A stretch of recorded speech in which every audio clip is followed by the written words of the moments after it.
Alright, Shalom. Giving our praises to Howard, Yahweh, Ba'ashem, Yahushua, Ba'ashem, Kakadash. send double honors to our apostles and elders. Great millstone. Peace and blessings to the hopefully elect. So I'm just going to continue on in the spirit of the lesson I did, because I believe it's very relevant, especially in these times. And we might get some visitors today. We had a few people who wanted to come down, said they wanted to come down, so we're here for them. But the lesson I did was titled the Constitution is just a piece of paper with no weight. Because these people, I'm mainly talking about our people, when they look at the Constitution, they say, oh, that's it right there. It's in writing, it's plain. But the problem is, you expecting the devil who established that letter and paper to uphold those laws, which they don't. The Constitution, which are your amendments, you got the Bill of Rights, which are the first 10. Ain't none of them in effect, and none of them apply to you. The first one of them is freedom of religion and speech. You don't have that. You do not have that. That's why everybody knows that you can't speak about certain topics, because you don't have freedom of speech. You don't have freedom of religion. If that was the case, why do people call cops on us? We up here, the Hebrew Israelites are non-violent. We ain't never lifted a finger towards anybody. It may be in heated debates. Why do we get called the cops? Why are there videos of brothers getting arrested for having sons? And that's just the first one. That shows you don't have it. It's a bunch of bull. Number 2, what, the right to bear arms? That doesn't apply to you Negroes. There are Israelites. There are videos, all right, out there doing tests and show an Edomite, so-called white man, walk down the street, open carry, rifles and all, right? They don't get bothered. Cops may come up on them and just be like, I just want to see what's going on here. It's gentle though. But they show a Negro walking down the street, same city, saying it's a test. The whole damn SWAT team came out on it. So that shows you that your amendments is a bunch of BS. The Constitution is just a piece of paper. It has no weight. And you having that expectation of, look, they got to uphold these. Like the guy that came Friday, oh, we the Constitution and the amendments, they supposed to uphold this because the 13th and 14th, look, man, you can go back and forth with them about the amendments all day. They're not going to keep it, all right? Right. Do you agree with that, my man? Like the whole amendments, like them saying that, oh, I you can't comment. I don't know. Like, would you say the so-called Negro man is considered a second-class citizen? Which, if you look that up, it pretty much means that though in this society you called a citizen, you may pay your taxes, you may go to work or whatever, but still in the eyes of the law, you still aren't considered a citizen. So, like, when they rough our people up by being pulled over, things like that, you may say, oh, look, following your law, I'm a taxpayer, I go to work. In their eyes, you still, like, we don't give it, you still are beneath.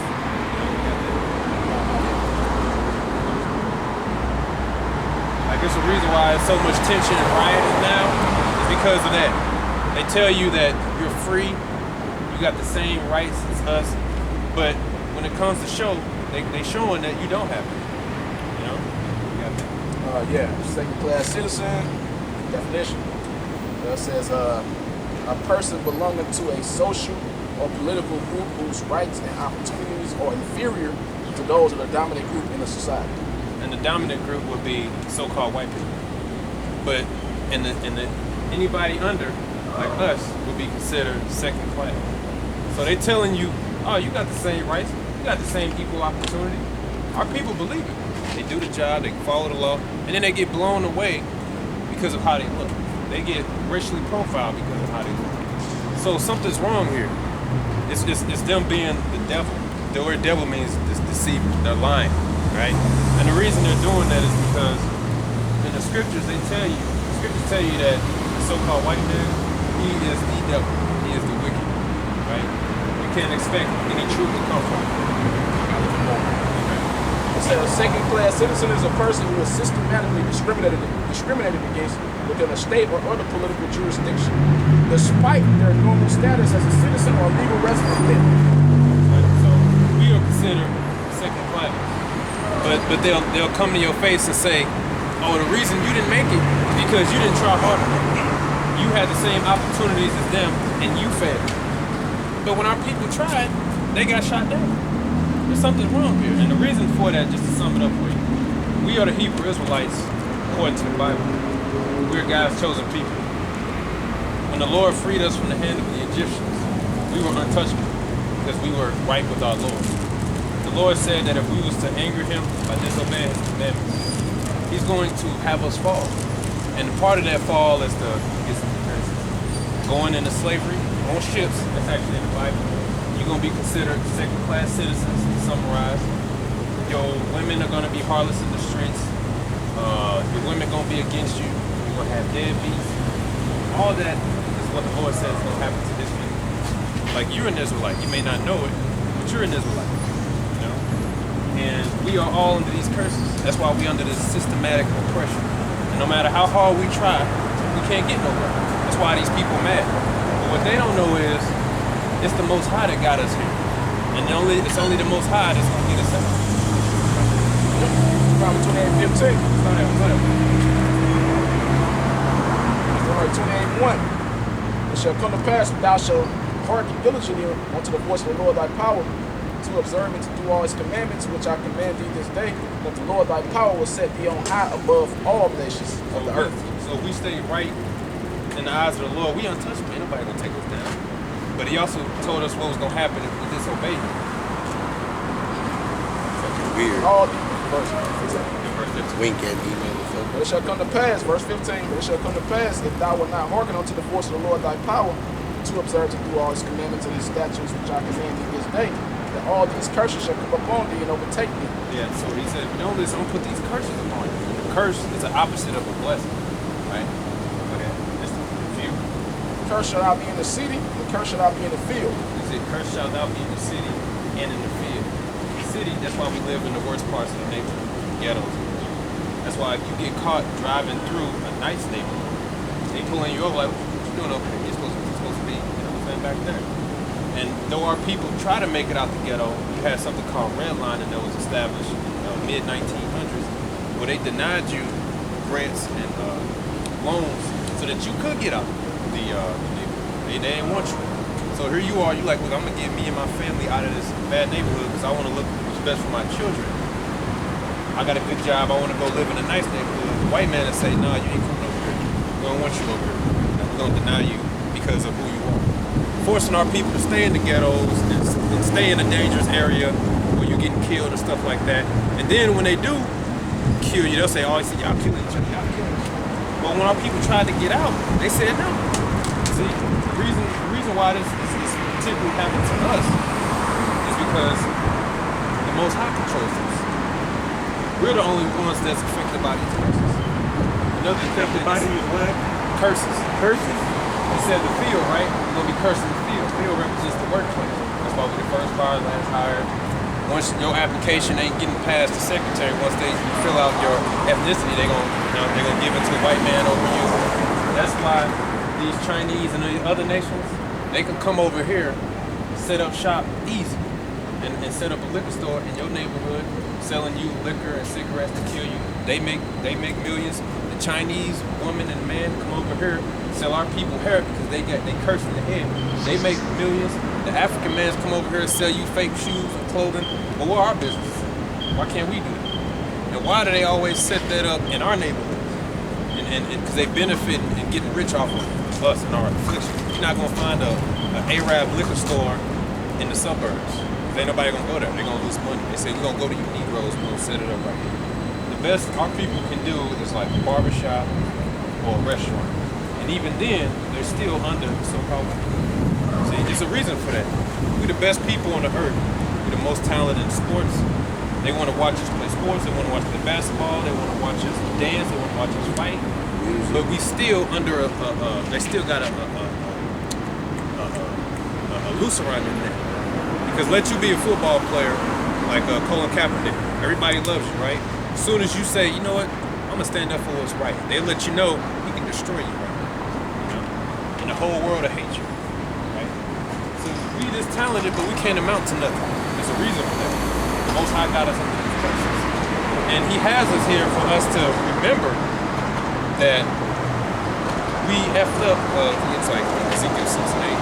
That we messed up, we disobeyed Him, and it's the only reason why we're on the bottom, because we're the righteous man. There's a lot of wickedness going on in this world. We got homosexuals all over the place. According to the scripture, that's an abomination. Women being harlots, showing their ass. You know, they got more power over men, destroying them, using the woman to destroy the household. You look around, you're like, look, this is all wicked, man. You know, we the righteous, but we ain't got no power. That's the Most High saying, because you disobey me, I'm gonna have you serve your enemies. Yeah, 32. Thy sons and thy daughters shall be given unto another people, and thy eyes shall look and fail with longer for them all the day long, and there shall be no might in thy hand. So that was part of the curses. She said your daughters and your sons and daughters gonna be given to other people. You're gonna look, but you're not gonna have any might. I mean, you're not gonna have no power to stop them. When did that happen? And that happened in slavery. You know, put the family on the auction block. One slave might say, I want the daughter. And then you'll hear the woman crying like, no, take all of us. And they'll be like, nope, I just want the daughter. And then they'll split them, right? That's a curse. And they sold us on auction block. Oh, that's in the scriptures. And that happened to us. This is how we know that we are the children. And those curses that summarize our whole situation. Why, when you look upon a white person, there's no beef. But when you walk past one of your people, they want to mug you. They want to hurt you. You know, here it is. Y'all may live in the same neighborhood. Y'all both poor, but you got a little bit more than him. Your TV screen is 50 inches, his is 40. Instead of him working to get that, or going to the rich neighborhoods and rob them with plasma screens, he'll want to rob you just because you got a little bit more than him. And they won't look at touching, let the white man walk through. They're gonna be like, oh, we ain't touching him. They'll let you walk through. Oh, that nigga may got $20. Let's jump him, let's kill him.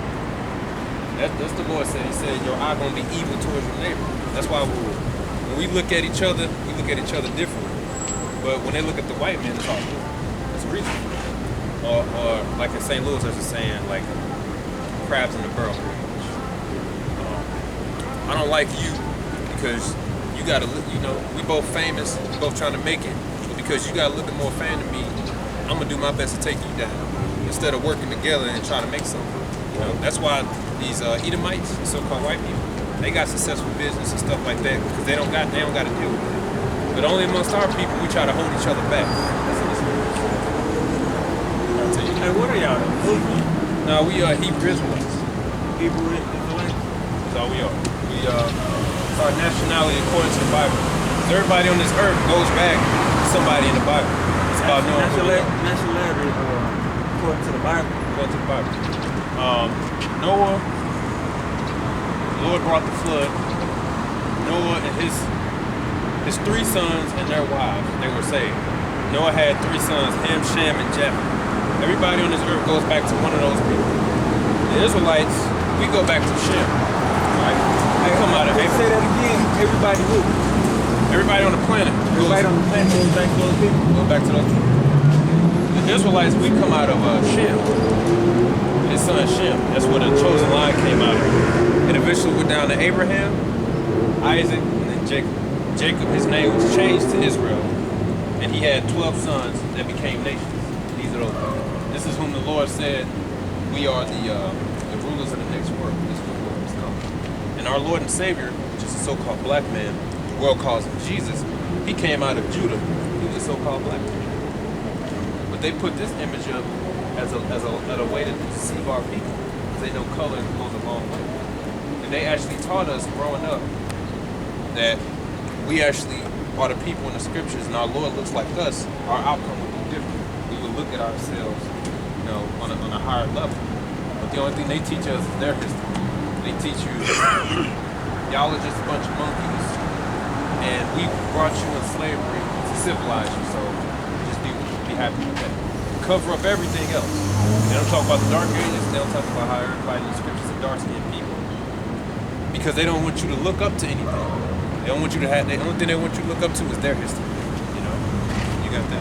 Yeah, 6 and 8. Yeah. This is Ezekiel chapter 6 and verse 8. Yet will I leave a remnant, that he may have some that shall escape the sword among the nations, when ye shall be scattered through the countries. And they that escape of you shall remember me among the nations, whither they shall be carried captives, because I am broken with their whorish hearts, which have departed from me, and with their eyes which go a-whoring after their idols. And they shall loathe themselves with the evils which they have committed in all their abominations. Right, so when the Lord brought judgment upon our people, he said, I'm going to have these other nations come and destroy you, but I'm going to leave a remnant. Some going to escape. And in the midst of those other nations, they're going to loathe themselves. They're going to look at themselves like, damn, you piece of shit, we messed up. The Lord told us not to follow other idols. The Lord told us not to engage in this wickedness. We did, and that's why the Lord brought us law. So the whole point is in your captivity to repent. Acknowledge your faults before the Lord so that he may deliver us. And he did that plenty of times in the scriptures. That's a covenant that we have with the Lord. King Solomon, the so-called black man, when he built the temple, he made that agreement with the Lord and said, Lord, wherever we are, he said, wherever we are, no matter how messed up we are, if we repent to you, deliver us, right? Deliver us. And that's what we did. And that's part of why the so-called white man kept the Bible from us in slavery. They didn't even want us to read, right? That's cruel. There's a reason why if you got caught trying to pronounce words and letters, they'll whip you. They'll lash you. If you got caught reading the Bible, that was a death sentence. Why is that?